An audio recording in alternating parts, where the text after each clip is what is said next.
नमस्कार, welcome back. आज के हम इस वीडियो में बात करेंगे जैव प्रक्रम क्या होता है और इसके विभिन्न चरणों पे, क्योंकि इसमें बहुत सारे चरण हैं, जैसे पोषण हो गया, श्वसन हो गया, परिवहन हो गया, उत्सर्जन हो गया। तो जैव प्रक्रम का मतलब होता है किसी भी जीव को जिंदा या जीवित रहने के लिए जिन विभिन्न चरणों से गुजरना पड़ता है उसे बोला जाता है जैव प्रक्रम। और इसमें पहला आता है पोषण। पोषण का मतलब बहुत सिंपल सा है। पोषण का मतलब है जो भी हम आ, खाना खाते हैं, भोजन लेते हैं, तो वो हमारे शरीर में एक तरीके से वृद्धि करता है, हमारे शरीर का विकास करता है, मरम्मत करता है और ऊर्जा आवश्यकताओं को पूरा करता है। तो उसी को क्या बोला जाता है? पोषण बोला जाता है। तो लिखा हुआ है जैव प्रक्रम का वह पहला और अत्यंत महत्वपूर्ण चरण है जिसके द्वारा जीव अपने पर्यावरण से भोजन या पोषक तत्वों को ग्रहण करते हैं और उनका उपयोग वृद्धि, विकास, मरम्मत और ऊर्जा आवश्यकताओं को पूरा करने के लिए करते हैं। तो उसे बोला जाता है पोषण। सरल शब्दों में आपको बस ये पता होना चाहिए कि जो भी हम भोजन लेते हैं उससे क्या होता है हमारे शरीर में?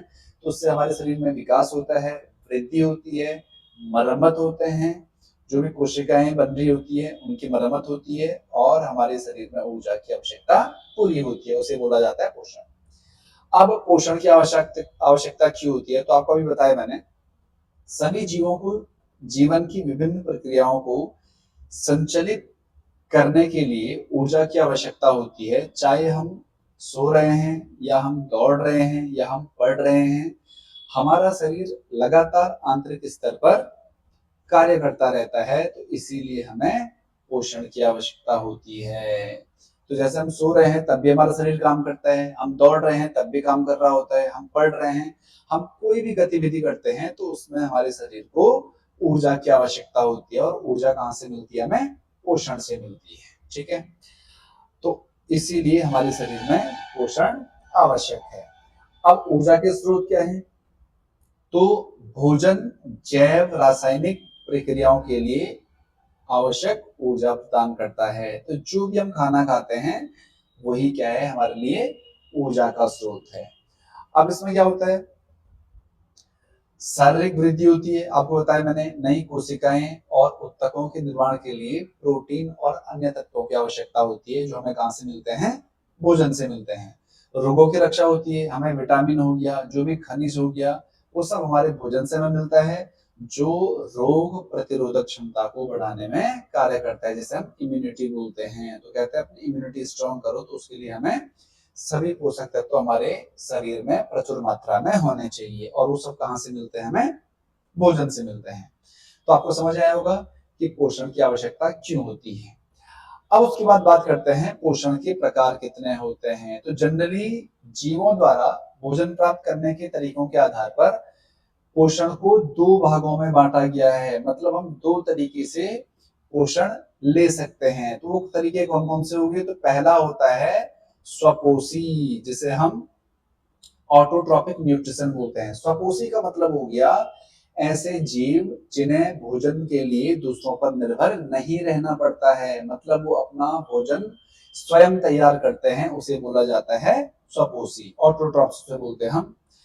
इस पोषण के तरीकों को स्वपोषी पोषण कहा जाता है। तो स्वपोषी का मतलब हो गया जो अपना भोजन स्वयं तैयार करता है, मतलब वो दूसरों पर निर्भर नहीं होता है। जैसे जितने भी पेड़ पौधे होंगे वो सब अपना भोजन स्वयं तैयार करते हैं। अब इसका मतलब ये नहीं है कि आप जैसे कोई भी खाना बनाते हो, फॉर एग्जाम्पल अगर आप मैगी बना रहे हो तो आप ये बोल रहे हो अपना भोजन खुद बना रहे हैं, नहीं। ये एक भोजन बनाने की प्रक्रिया है, जबकि जो भोजन तैयार हो रहा है वो पेड़ पौधों से होता है। हमें जो भी चीजें मिलती हैं वो सब पेड़ पौधों से मिलती है। चाहे आप खाना खा रहे हो, फॉर एग्जाम्पल गेहूं हो गया, चावल हो गया, दाल हो गया, मक्का हो गया, आटा हो गया, बिस्किट हो गया, या कोई भी तरल पदार्थ है, वो सारे हमें किससे मिलते हैं? या तो पशुओं से मिलते हैं या पौधों से मिलते हैं। तो स्वपोषी पोषण का मतलब हो गया जो अपना भोजन स्वयं तैयार करते हैं, दूसरों पर निर्भर नहीं रहते हैं। और इसमें जितने भी हरे पेड़ पौधे होंगे या जो एल्गी होती है, वो सब इसमें आती है, काई बोलते हैं जिसे। तो पहला इसमें आता है प्रकाश संश्लेषण क्या होता है, सन फोटोसिंथेसिस बोलते हैं। प्रकाश संश्लेषण क्या होता है, देखो सरल शब्दों में अगर आपको बताऊं, प्रकाश संश्लेषण वह क्रिया है जिसमें जो पौधे होते हैं वातावरण में उपस्थित जल हो गया, कार्बन डाइऑक्साइड हो गया, सूर्य का प्रकाश हो गया और क्लोरोफिल की उपस्थिति में अपना भोजन तैयार करते हैं। तो लिखा हुआ है देखिए, हरे पौधे वातावरण में उपस्थित सरल कार्बनिक अकार्बनिक पदार्थ, जिसमें क्या हो गया, कार्बन डाइऑक्साइड हो गया या जल हो गया, का उपयोग करके सूर्य के प्रकाश और क्लोरोफिल की उपस्थिति में, क्लोरोफिल बेसिकली होता क्या है, एक ग्रीन पिगमेंट होता है किसमें, पत्तियों में, जो भी हरे पौधे होते हैं उनकी पत्तियों में पाए जाने वाला एक रसायन होता है, सब क्लोरोफिल बोलते हैं। तो ये इनकी उपस्थिति में अपना भोजन तैयार करते हैं, इसी को क्या बोलते हैं हम, प्रकाश संश्लेषण बोलते हैं। अब इसमें कौन कौन से होते हैं, तो सभी हरे पौधे हो गए या कुछ स्वपोषी जीवाणु, ये अपना भोजन खुद बनाते हैं। तो जैसे इसमें रासायनिक अभिक्रिया आपको दिख रही होगी, ये कार्बन डाइऑक्साइड है जो कि वायुमंडल में उपस्थित होता है, जल हो गया, सूर्य का प्रकाश हो गया और क्लोरोफिल हो गया।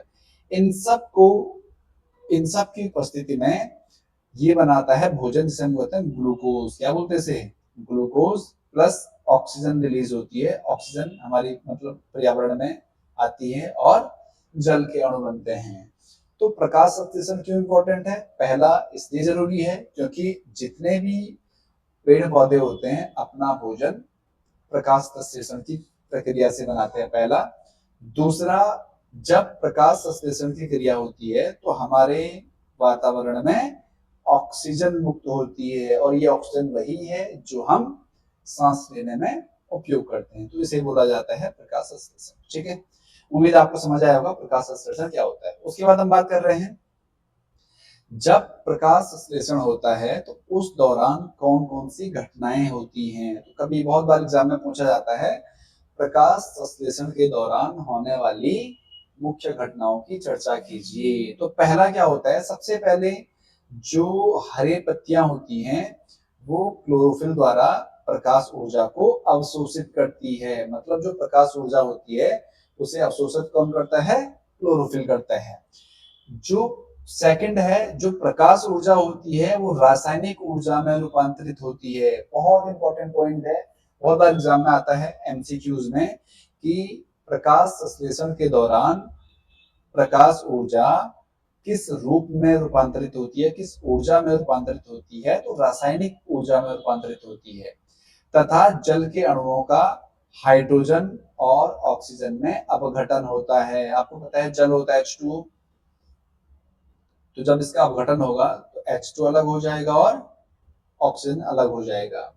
और तीसरा जो कार्बन डाइऑक्साइड होता है वो कार्बोहाइड्रेट में अपचयन होता है उसका, मतलब ग्लूकोज में। तो जो CO2 होता है वही क्या बनाता है, कार्बोहाइड्रेट में कन्वर्ट होता है, मतलब CO3 में कन्वर्ट होता है और ग्लूकोज बनाता है। तो ये तीन चरण हैं जो आपको ध्यान रखने हैं, या घटनाएं हैं एक तरीके से, जो प्रकाश संश्लेषण के दौरान मुख्य घटनाएं होती है। तो पहला, क्लोरोफिल द्वारा प्रकाश ऊर्जा को अवशोषित किया जाता है। दूसरा, जो प्रकाश ऊर्जा है वो रासायनिक ऊर्जा में रूपांतरित होती है। और तीसरा है, जो कार्बन डाइऑक्साइड है वो कार्बोहाइड्रेट में अपचयित होती है। तो ये होता है प्रकाश संश्लेषण के दौरान होने वाली मुख्य घटनाएं। आगे आपके पास रंध्र क्या होते हैं, बहुत इंपॉर्टेंट है। रंध्र बेसिकली क्या होता है, जो भी पत्तियां होती हैं उनमें जो छोटे छोटे छिद्र होते हैं उन्हीं को क्या बोला जाता है, स्टोमेटा या रंध्र बोला जाता है। तो जनरली पत्तियों की सतह पर छोटे छोटे छिद्र होते हैं जिन्हें रंध्र बोलते हैं। अब इनका कार्य क्या है, बहुत इंपॉर्टेंट है, पूछा जाता है रंध्र क्या होते हैं और इनका कार्य क्या होता है। तो पहला इनका कार्य होता है, ये गैसों के आदान प्रदान के लिए बहुत जरूरी माध्यम होता है। मतलब जैसे CO2 को ये ग्रहण करते हैं भोजन बनाने के लिए, और जो ऑक्सीजन है ये जब प्रकाश संश्लेषण की क्रिया पूरी होती है तो उसमें ऑक्सीजन रिलीज होती है, तो ऑक्सीजन बाहर निकलती है, तो इन्हीं रंध्रों के माध्यम से होता है पहला। दूसरा, रंध्रों का जो खुलना और बंद होता है वो उसे बोलते हैं हम कोशिकाओं, उसे बोलते हैं हम गार्ड सेल। मतलब जो द्वार कोशिकाएं होती हैं उनके सिकुड़ने या फूलने पर निर्भर करता है।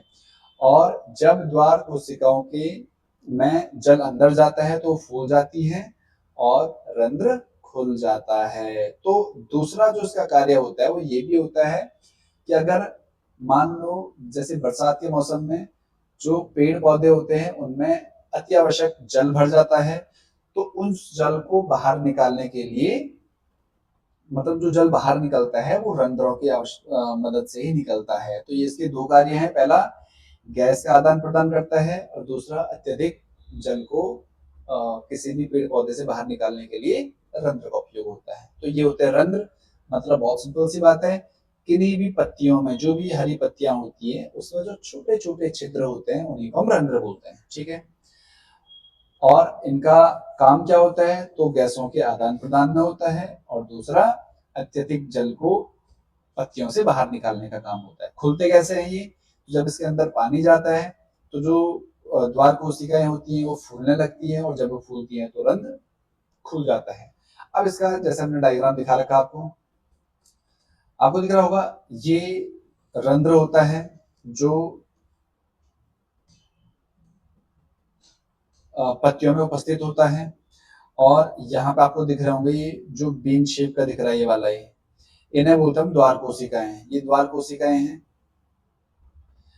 यहाँ पे बीच में आपको ये वाला पार्ट जो दिख रहा होगा ये है रंध्र छिद्र, जहां से गैसों का आदान प्रदान होता है। यहाँ पे ये होता है हरित लवक।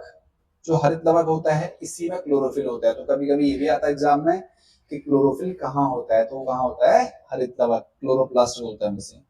तो ये खुला हुआ है रंध्र और ये बंद है। तो ये भी एग्जाम में कभी कभी पूछा जाता है, ये भी आपको ध्यान रखना है। ठीक है, आगे आपके पास आता है विषमकोशी। तो पहले हमने बात करी समकोशी क्या होते हैं या स्वकोशी क्या होते हैं, जो अपना भोजन स्वयं बनाते हैं उसे बोला जाता है स्वकोशी। अब है विषमकोशी। विषमकोशी मतलब हो गया जो जीव अपना भोजन स्वयं नहीं बना सकते हैं बल्कि भोजन के लिए प्रत्यक्ष या अप्रत्यक्ष रूप से स्वपोषी जीवों पर निर्भर होते हैं। जैसे मनुष्य हो गया या जीव जंतु हो गए, तो ये किस पे डिपेंड होते हैं सारे, ये निर्भर होते हैं पेड़ पौधों पे। क्योंकि पेड़ पौधे होंगे उससे अनाज होगा, अनाज से फिर हम खाना अपना बना सकते हैं या तैयार कर सकते हैं। तो ये उन्हें बोला जाता है विषमपोषी। इसे इंग्लिश में बोला जाता है हेटरोट्रॉपिक न्यूट्रिशन। ठीक है, अब जो विषमपोषी होते हैं वो तीन प्रकार के होते हैं। पहला होता है प्राणिसम। प्राणिसम का मतलब हो गया होलोजोइक बोलते हैं इसे, मतलब जो जीव जटिल ठोस या तरल भोज्य पदार्थों का अंतर ग्रहण करते हैं। जैसे मानव हो गया, कुत्ता, शेर, अमीबा, ये सब क्या करते हैं, जो ठोस पदार्थ होते हैं या तरल पदार्थ होते हैं उन्हें अंतर ग्रहण करते हैं, मतलब उनका भोजन करते हैं, तो उसे बोला जाता है प्राणिसम। अब इसमें क्या होता है, शरीर के अंदर उनका पाचन होता है, अवशोषण होता है, मतलब पाचन भी हमारे शरीर के अंदर ही होता है और अवशोषण भी हमारे शरीर के अंदर ही होता है, तो उसे बोला जाता है प्राणिसम।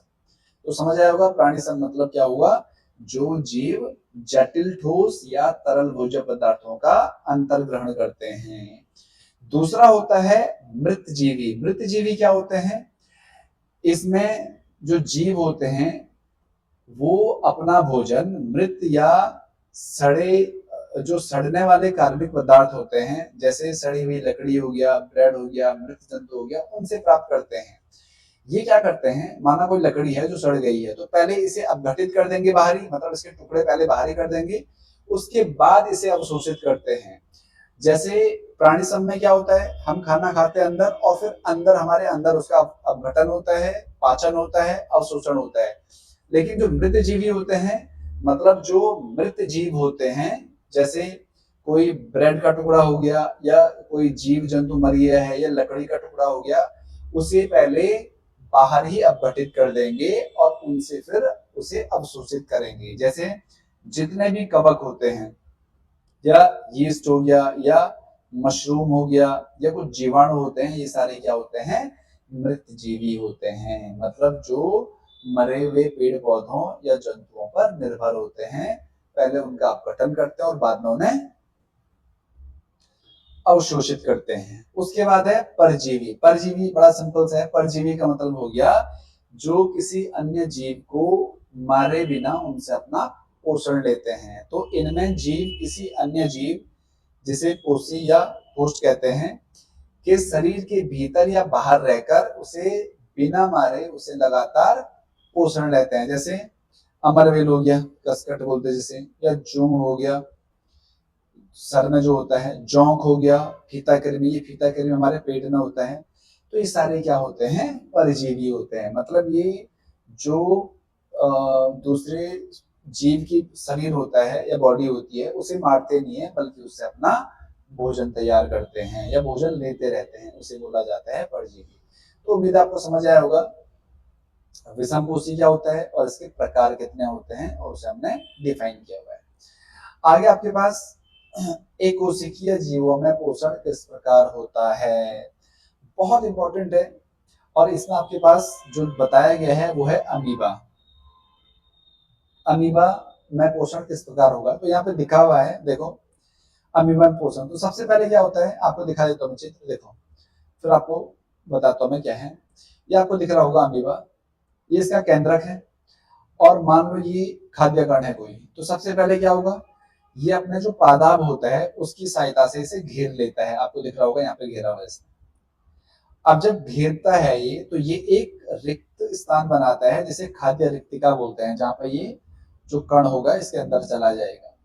फिर इस कण को ये पूरा अंदर लेता है और उसके बाद इसका पोषण मतलब अपघटन करता है, और बाकी जो शरीर से जो अपशिष्ट पदार्थ होते हैं उसे बाहर निकाल देता है। तो ये होता है अमीबा में पोषण। देखो लिखा भी है, भोजन को अपने पादप की सहायता से घेर लेता है, जो आपको बताया मैंने। उसके बाद जो खाद्य रिक्तिका होती है वो बनाता है, ये खाद्य रिक्तिका, इसकी बात कर रहा हूँ मैं, बैग टाइप का जो बना हुआ है। उसके बाद जो खाद्य रिक्तिका में जटिल पदार्थ का विघटन सरल पदार्थों में किया जाता है, ये इसे विघटित करना शुरू कर देता है। बचा हुआ अपच कोशिकाओं की सतह की ओर गति करता है, और जो अपघटित मतलब जो अवशिष्ट पदार्थ होता है वो यहाँ से बाहर निकल जाता है। अब आपको बताता हूँ मैं इसमें कैसे होता है, देखिए।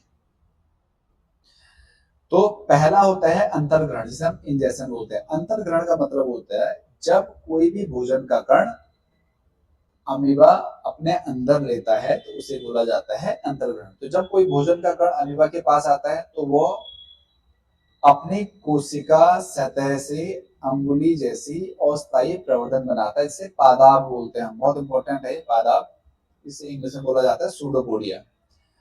और जो ये कूटपाद होता है ये भोजन को चारों तरफ से घेर लेता है। उसके बाद होता है इसका पाचन, डाइजेशन। डाइजेशन में क्या होता है, जो कूटपाद होता है वो खाद्य रिक्तिका बनाता है, मतलब फूड वैक्यूल बोलते हैं जिसे हम।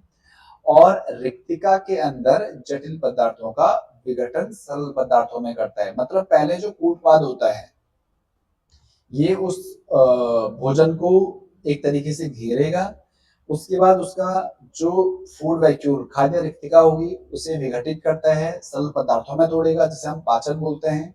उसके बाद होता है अवशोषण और स्वांगीकरण। मतलब हो गया कि जो पचा हुआ भोजन होता है वो खाद्य रिक्तिका से निकलकर सीधे कोशिका द्रव्य में विस्तृत होता है। और जो स्वांगीकरण का मतलब हो गया, एब्जॉर्ब का मतलब हो गया कि जो विघटित पदार्थ है उसे इसने अंदर ले लिया है, कोशिका द्रव्य में ले लिया है। और स्वांगीकरण का मतलब होता है ये जो अपघटित पदार्थ इसने लिया हुआ है उससे जो पोषण होगा उससे अमीबा की वृद्धि होती है, इसे बोलते हैं हम स्वांगीकरण। और लास्ट में जो बचा हुआ अपच भोजन होता है वो कोशिका की सतह की ओर गति करता है और शरीर से बाहर निकल जाता है, इसे बोलते हैं हम बहिक्षेपण। तो बड़ा सिंपल है। पहला, ये जो अमीबा होता है, जो फूड मतलब जो भोजन का कण हो गया उसे पहले पादप की सहायता से घेरेगा और उसका अंतर्ग्रहण करेगा, अंदर लेगा उसे पहला। दूसरा, उसका फिर अवघटन होता है किसकी सहायता से, खाद्य रिक्तिका की सहायता से, मतलब छोटे छोटे पदार्थों में उसे तोड़ता है। तीसरा, जब वो टूट जाता है तो फिर जो पचा हुआ भोजन होता है उसे खाद्य रिक्तिका की मदद से निकलकर ये सीधे उसका द्रव्य में जाता है। अब उससे जो रस मिलता है जिससे अमीबा की वृद्धि होगी तो उसे बोलते हैं स्वांगीकरण, स्वांगीकरण बोला जाता है। और जो बचा हुआ भोजन होगा वो बाहर निकल जाता है, उसे बोलते हैं हम बहिक्षेपण। तो ये होता है एक कोशिकीय जीवों में जो पोषण का काम होता है। ठीक है,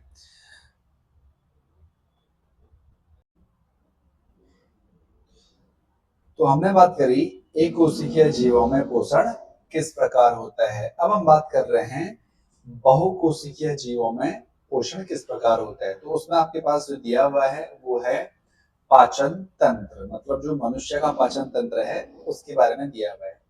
मानव में पोषण या पाचन तंत्र, तो आपको इसमें एक फिगर दिख रहा होगा यहाँ पे, बहुत इंपॉर्टेंट है ये आपके एनसीईआरटी में है। और इसके आपको ध्यान रखना है कौन सी चीज कहाँ पे होती है। कभी कभी क्या आता है, ये आपके पास चित्र दिया होगा और यहाँ पे ये आपको भरने के लिए आता है कि बताइए इस भाग का नाम क्या होगा, इस भाग का नाम क्या होगा। तो सबसे पहले स्टार्ट होता है जीवा से, फिर यहाँ पे मुख है, फिर यहाँ से नीचे आती है ग्रसिका जहां से भोजन नीचे आता है, फिर ये आमाशय में जाता है, फिर इसी के ऊपर आपको दिख रहा होगा पित्त है, पित्ताशय बोलते हैं जिसे, फिर यहाँ पे पित्त नली है, फिर यकृत है जिसे हम लिवर बोलते हैं, और उसके बाद अग्नाशय है, और लास्ट में आपके पास ये छोटी आंत जिसे हम क्षुद्रांत बोलते हैं, और वृद्धांत होता है जो बड़ी आंत होती है, और ये गुदा द्वार है जहां से जो अपच भोजन होता है वो बाहर निकलता है। तो बात करते हैं किस तरीके से पाचन तंत्र, बहुत इंपॉर्टेंट टॉपिक है ये। अब ध्यान से देखिए, हर एक चीज आपको समझ में आएगी। मानव में प्राणी सम, आपको बताया था जो मानव है वो कैसा होता है, प्राणी सम होता है, जो हमने पढ़ा था परपोषी में प्राणी सम। तो मानव में प्राणी सम पोषण होता है, इसके लिए शरीर में एक अत्यधिक विकसित पाचन तंत्र होता है जो किस किस से बना होता है। तो पहला आहार नाल, जिसे हम एलिमेंट्री कैनल बोलते हैं, ये आहार नाल है पूरा, जहां से शुरू हो रहा है यहां से पूरा, और ये पूरी आहार नाल होती है लास्ट तक। ठीक है, जो आहार नाल और उससे जुड़ी पाचक ग्रंथियों से मिलकर बना होता है। पाचक ग्रंथियां कौन कौन सी है, आमाशय है, ये पित्ताशय है, पित्त नली है, यकृत है, अग्नाशय है, ये सारे होते हैं।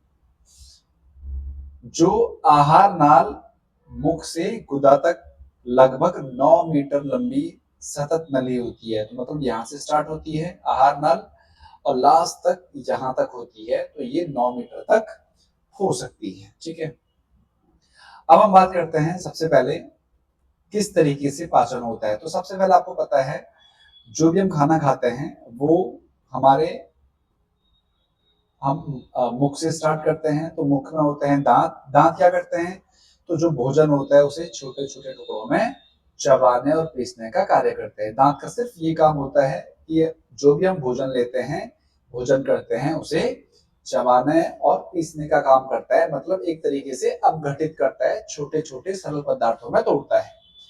फिर हमारी जीवा होती है, जीवा में लार, भोजन में लार मिलाने और स्वाद का पता लगाने का कार्य करती है। स्वाद कैसा है इसका, और जो लार होती है उसे भोजन में मिलाती है ताकि वो आसानी से हमारे गले से नीचे उतर पाए। ठीक है, अब इसमें बहुत इंपॉर्टेंट चीज होती है लार में, लार ग्रंथि होती है जिसे हम स्लिवरी ग्लैंड बोलते हैं। बहुत इंपॉर्टेंट है ये वाला, यहाँ से स्टार्ट हो जाता है आपके जो इंपॉर्टेंट क्वेश्चन आने शुरू होते हैं। मुख में 3 जोड़ी लाल ग्रंथियां होती हैं जिसे लार निकलता है, मतलब सलाइवा निकलता है जिनसे। तो लार में लार एमाइलेज, जिसे हम एमाइलेज बोलते हैं, सिर्फ एमाइलेज नामक एंजाइम होता है। यह एंजाइम जटिल जो स्टार्च होता है कार्बोहाइड्रेट, उसे शर्करा में बदल देता है। तो जो स्टार्च होता है वो किसमें बदलता है, सरल शर्करा में बदलता है, शुगर में बदलता है। तो आपने देखा होगा आप जब भी भोजन को बहुत देर तक चबाते हो तो उसका जो टेस्ट होता है, जो नेचुरल टेस्ट होता है, वो धीरे धीरे खत्म होने लगता है। मतलब वो मीठा मीठा इन द सेंस उसका जो स्वाद होता है वो धीरे धीरे न्यूट्रल होने लगता है, और वो एकदम ऐसा होता है जैसे पानी का स्वाद होता है। तो वो क्यों होता है, क्योंकि हमारे लार में क्या होता है, एमाइलेज होता है जो स्टार्च को सरल शर्करा में तोड़ता है। तो पहला लार ग्रंथि में आएगा आपका एमाइलेज, और ये स्टार्च को शर्करा में तोड़ता है, इसका आपको ध्यान रखना है। उसके बाद आता है ग्रसिका। ग्रसिका का मतलब हो गया जो ऑसोफेगस बोलते से, जिसके माध्यम से जो मुख में पिसा हुआ भोजन होता है वो नली के माध्यम से आमाशय तक पहुंचता है, नीचे पहुंचता है। और जब जो नली होती है, फॉर एग्जाम्पल आपको बताया मैंने, ये नली होती है, आपको दिख रहा होगा, ये इसे बोलता हूं ग्रसिका। अब जो ग्रसिका होती है, इसमें जब भोजन नीचे निकलता है, उतरता है, तो जब भी इसमें भोजन नीचे उतरेगा तो इसमें क्या होगा, एक तरीके से फैलाव होता है। मतलब कोई भी चीज अगर यहाँ से नीचे जाएगी तो ऑब्वियस सी बात है कि जो ग्रसिका होगी वो हल्का सा फैल जाएगी, और जब भोजन नीचे उतर जाता है तो ये सिकुड़ जाती है। तो इसी फैलाव और संकुचन को बोला जाता है क्रमाकुंचन, क्रमाकुंचक गति, इसे हम पेरिस्टाल्टिक मूवमेंट बोलते हैं, क्रमाकुंचक गति से बोलते हैं, बहुत इंपॉर्टेंट है। तो ग्रसिका की दीवारों में क्रमाकुंचक का मतलब हो गया कि बारी बारी से जो ग्रसिका होती है वो सिकुड़ती है और फैलती है, जिससे जो भोजन होता है वो नीचे की ओर खिसकता है, और इसमें कोई पाचन नहीं होता है। ग्रसिका का सिर्फ काम क्या होता है कि जो भोजन होता है उसे गले से नीचे उतारने का काम होता है। तो सेकंड आपके पास आया ग्रसिका, ठीक है। अब जो भोजन है वो पहुंचता है आमाशय में, जिसे हम स्टोमक बोलते हैं, पेट बोलते हैं जिसे हम। तो ये जे आकार की पेशीय थैली होती है, आपको दिख रहा होगा, ये है जे आकार की थैली, ये जो आपको दिख रहा है ये वाला, ये दिख रहा है, जे आकार की है। तो ये थैली होती है जहां पे भोजन पहुंचता है।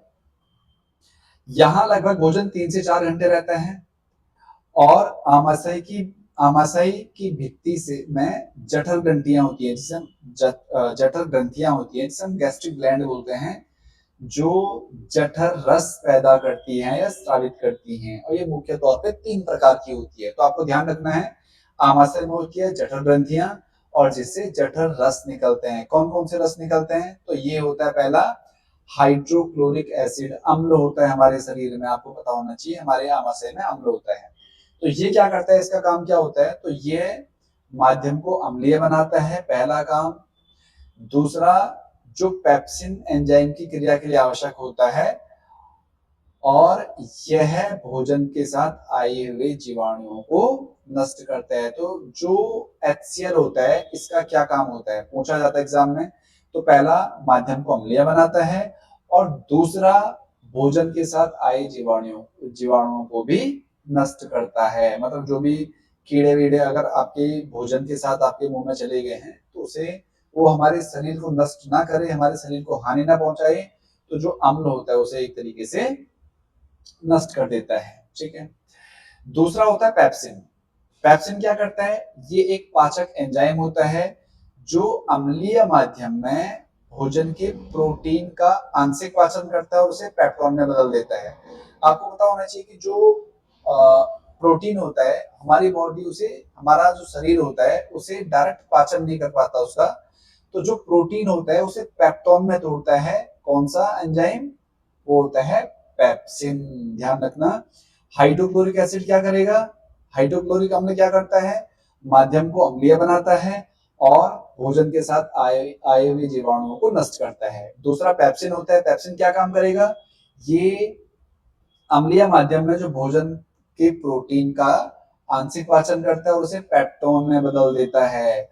और तीसरा होता है श्लेष्मा, जिसे बोलता है म्यूकस। ये क्या काम करता है, जो आमाशय के आंतरिक स्तर होते हैं, आंतरिक औस्तर होते हैं, उन्हें HCl अम्ल से उनकी रक्षा करते हैं, क्योंकि अम्ल हानिकारक होता है, और इससे बचने के लिए हमारे शरीर में क्या दिया होता है, श्लेष्मा दिया होता है। तो जो हमारे आमाशय मतलब हमारे पेट के अंदर की जो लाइन होती है, इस तरीके से जो लाइनिंग होती है, तो उन्हें जो बचाने का काम करता है HCl से, वो कौन करता है, श्लेष्मा करता है। तो ये क्या करता है, हमारे आमाशय के आंतरिक औस्तर की सांद्र HCl अम्ल से रक्षा करता है, ताकि जो आमाशय की दीवारें हों वो क्या रहे, सुरक्षित रहे।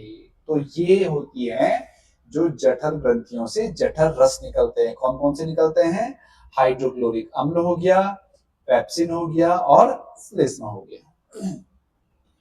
इसके बाद आता है चौथा क्षुद्रांत, या इसे हम छोटी आंत बोलते हैं। तो ये आहार नाल का सबसे लंबा और संकरा भाग होता है। आपको मैं दिखा देता हूँ कौन सा होता है। तो वो है ये वाला, आपको दिख रहा होगा।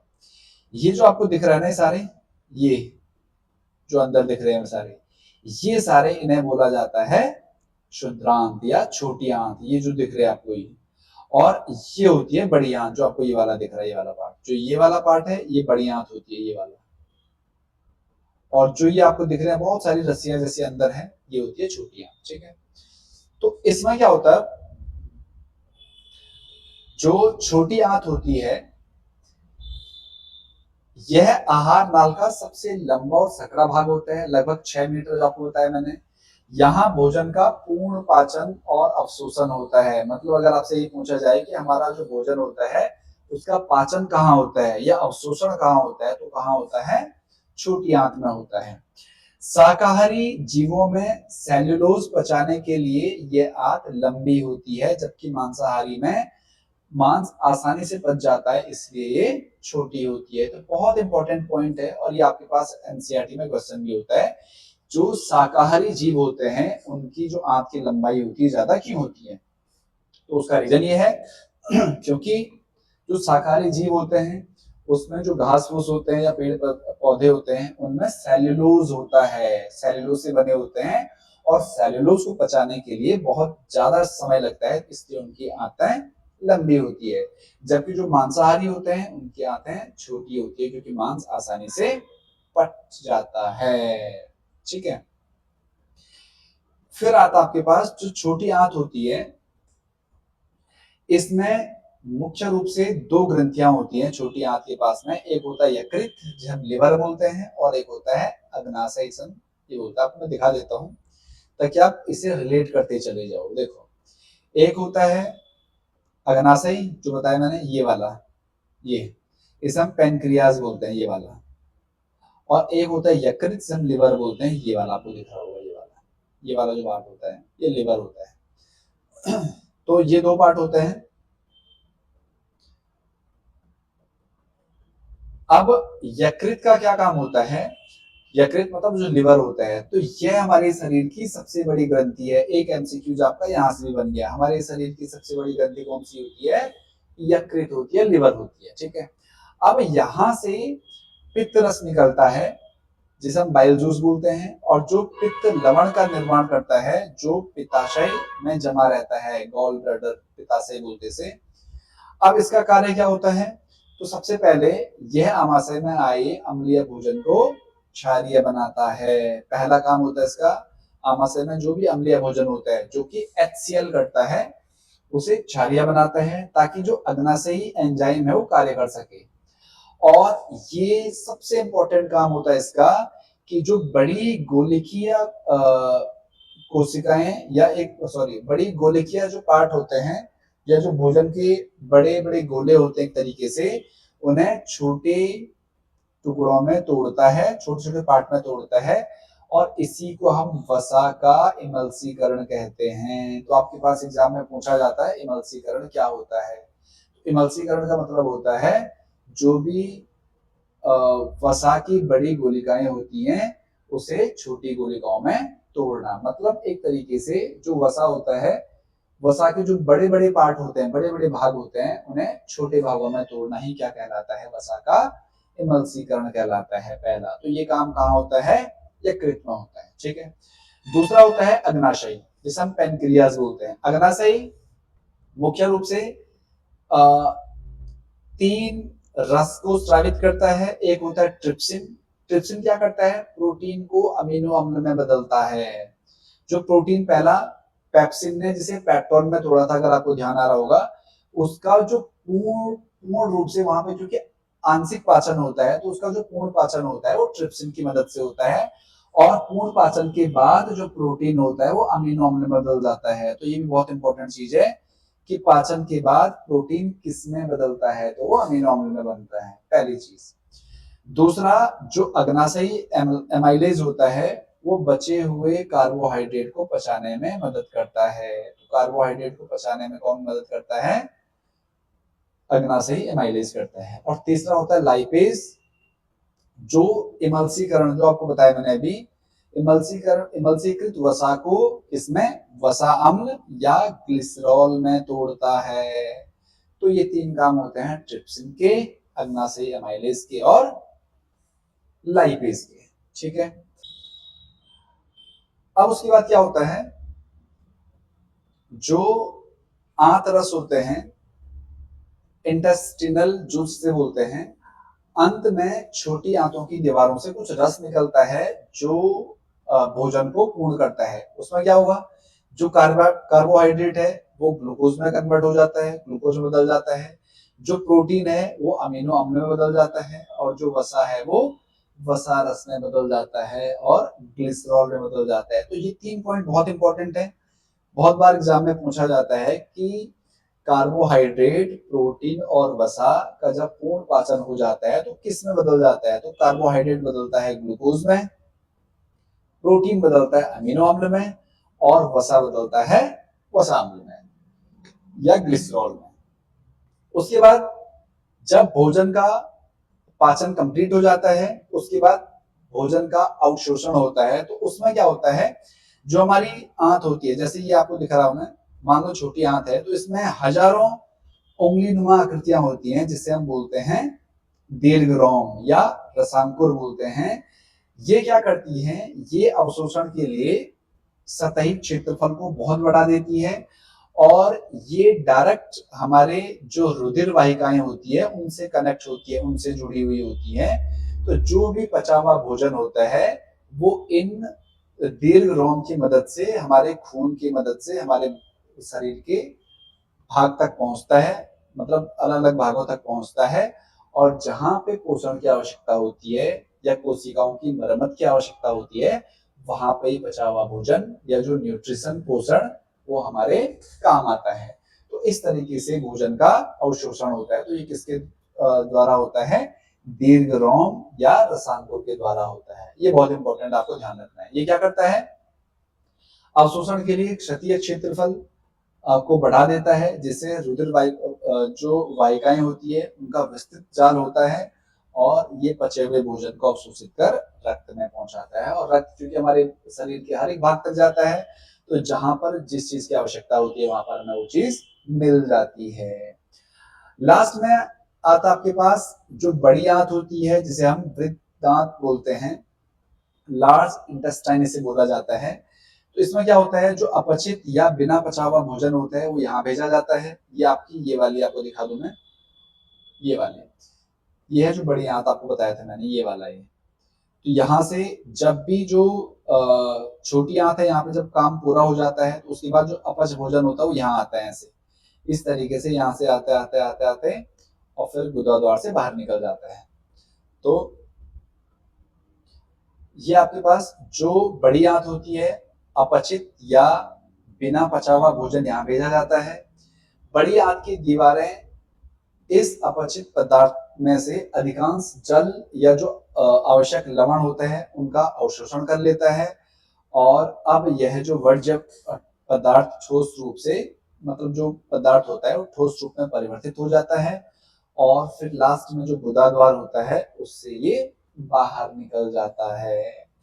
तो ये था आपके पास पोषण और पोषण से जुड़ी हुई जितनी भी बातें हैं उन सब पे हमने बात करी है। तो उम्मीद आपको ये समझ आया होगा। आप इसे बहुत ध्यान से पढ़िए एक बार, नोट्स बनाते हुए, और फिर इसके बाद इसके क्वेश्चन सॉल्व करिए जो भी आपके एनसीईआरटी में दिए हुए हैं, तो आप इसके सारे क्वेश्चन को सॉल्व कर पाओगे। ठीक है, चलिए मिलता है आपसे अगली वीडियो में, तब तक के लिए नमस्कार, धन्यवाद।